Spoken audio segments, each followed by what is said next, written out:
আপনারা দেখছেন নগর টিভি। অপহরণের 18 ঘন্টার ভিতর অপহরণকারী সহ অপহৃত যুবককে উদ্ধার করে যৌথ বাহিনী। ব্রাহ্মণবাড়িয়ার নবীনগর উপজেলার লাউর ফতেহপুর গ্রামের সৌদি আরব প্রবাসী শহীদুল ইসলাম মালু মিয়ার নিজ বাড়ি থেকে পুলিশের উপস্থিতিতেই 11 জনের একটি দুর্বৃত্ত দল নিজেদের ডিজিএফআই এর সদস্য পরিচয় দিয়ে তুলে নিয়ে যায় তার ছেলে রিফাতকে, যার বয়স 19। মুক্তিপণ হিসেবে দাবি করে কোটি টাকা। ঘটনার একদিন পর গতকাল মঙ্গলবার বিকেলে যৌথ বাহিনীর অভিযান চালিয়ে রিফাতকে কসবা থেকে উদ্ধার করেছে এবং ডিজিএফআই এর পরিচয় দেওয়া রেজাউল করিম রেজা সহ 9 জনকে আটক করেছে।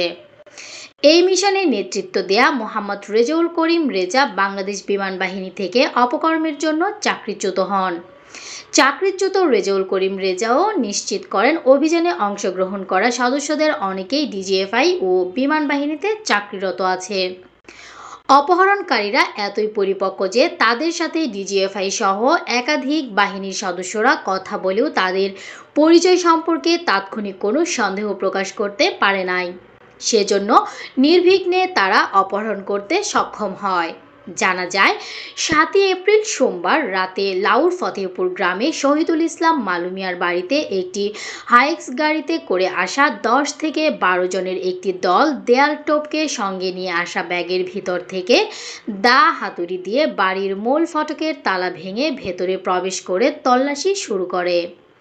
পরে বিষয়টি নবীনগর থানার পুলিশকে অবগত করা হলে পুলিশ এসে তাদের পরিচয় জানতে চাইলে তারা নিজেদের ডিজিএফআই এর সদস্য বলে পরিচয় দিয়ে তাদের কাজে বাধা না দেওয়ার জন্য পুলিশকে হুমকি প্রদর্শন করেন।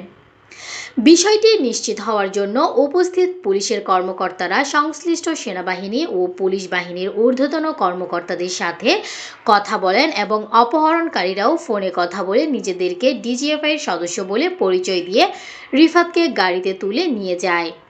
এ সময় ওই গাড়ির নাম্বার ভিডিও ধারণ ও ড্রাইভারের ফোন নাম্বার রেখে দেয় পুলিশ। এই ফোন নাম্বার ও গাড়ির নাম্বার রাখার সূত্র ধরে যৌথ বাহিনী তাদেরকে খুব দ্রুত আটক করতে সক্ষম হয়।